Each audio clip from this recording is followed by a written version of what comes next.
racial. That's the only way we can address this. So how do we get beyond these racial dynamics, this sort of two-tiered approach to dealing with a set of social problems, public safety problems, and the like? There are many people who tell us the way to deal with this is not to talk about race, because racial arguments become very divisive. There's a lot of resistance, things like that. There's been a lot of recent years, a number of organizations have commissioned pollsters and focus groups to sort of test out different messages. And what the pollsters always come back and tell us is, they say, we've tested a lot of messages. The least effective one is the one that argues for racial fairness. They say, people just don't like that, especially white audiences. They don't want to hear about that, so don't use that as your main argument. Well, think about that for a moment. Suppose we're back in 1955. You had a group of civil rights leaders in Montgomery, Alabama, who were thinking about doing a bus boycott.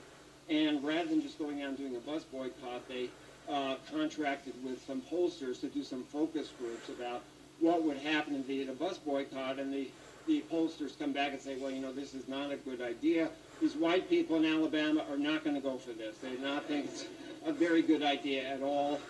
And they would have said, okay, well, forget about that. We'll do something else, right? So fortunately, focus groups had not been invented in 1955.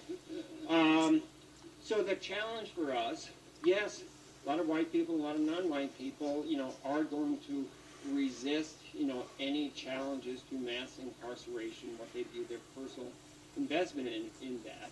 Our job is to figure out what strategies, what messages, what campaigns can overcome that resistance, and how do we combine sort of the moral high ground with where we need to go. A couple of campaigns I've been involved in, along with many others, for crack cocaine reform of the mandatory sentencing adopted by Congress in the mid-1980s, which was successful last year in scaling back, not eliminating, but scaling back the disparity in sentencing between crack cocaine and powder cocaine. Also on the issue of felony disenfranchisement, loss of voting rights. Since 1997, 23 states have enacted some type of reform to those policies, some of them pretty broad, some of them more narrow, but nonetheless, the movement is very much going in a certain direction. And so how did this come about? Well, it seems to me it's largely what we need to do is we need to call for racial justice, but also combine that with a call for public safety, and that these combined messages and goals need to go very much hand in hand. On crack cocaine, the racial injustice is very obvious. 80% of the people prosecuted have been African American. But in terms of public safety, use of tax dollars and the like, it's been just bad drug policy. To lock up tens of thousands of low-level drug offenders, it doesn't matter if they're black, white, Latino, this is not a good use of public funds to deal with problems of substance use. And I think those arguments resonated over time, as well as the racial fairness arguments too.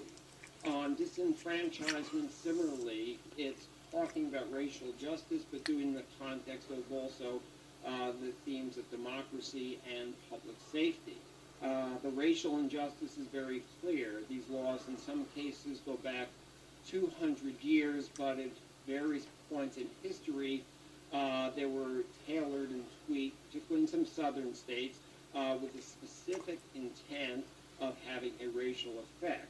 So we see in the post-Reconstruction period in the South, the same time as poll taxes and literacy requirements were being established, states like Alabama and South Carolina tailored their disenfranchisement laws specifically to exclude black voters. And the way they did this was by identifying crimes it was believed blacks were more likely to commit as resulting in disenfranchisement. Crimes they thought whites would commit would not result in that. So this led to the sort of bizarre situation whereby if you convicted of beating your wife, you would lose your right to vote. If you're convicted of killing your wife, you would not lose your right to vote. This was the racial logic of the time, apparently. This comes, with a 200-year history of fighting for democracy. And they didn't usually say it very specifically. It was quite clear they were talking about young black boys. Basically, a group of 5-year-old black boys in 10 years would become these super predators. And they got a lot of attention for this. Well, they weren't very good social scientists, because not long after they made these predictions, crime rates started to decline, particularly for young people and particularly for black juveniles as well. So, you know, on the numbers, they were completely wrong. But imagine that their predictive powers were better, and imagine that we had reason to believe in 10 years this group of kids would become high-risk teenagers. So what would we do as a society about this? Well, it seems to me we have two choices. The first is we could start to build prisons as quickly as possible so we have plenty of prison cells to lock them up by the time they turn 15. That's one choice. The second is to say we have a 10-year window of opportunity, 10 years by which we can try to figure out what sorts of family interventions, community interventions, what kinds of supports we can provide to at least lower the odds that some of these young people will engage in antisocial behavior. Well, what do we choose? It's clear if it's people, if it's kids we know about and care about, the answer is very obvious. If it's viewed as somebody else's kids, if it's viewed through the lens of race and class in American society, then it's a very different choice. And so our job, it seems to me, is to tell that story in a way that is much more inclusive, that raises the bar for all, that says that racial justice, public safety are what America should be all about, and how do we get there? Thank you very much.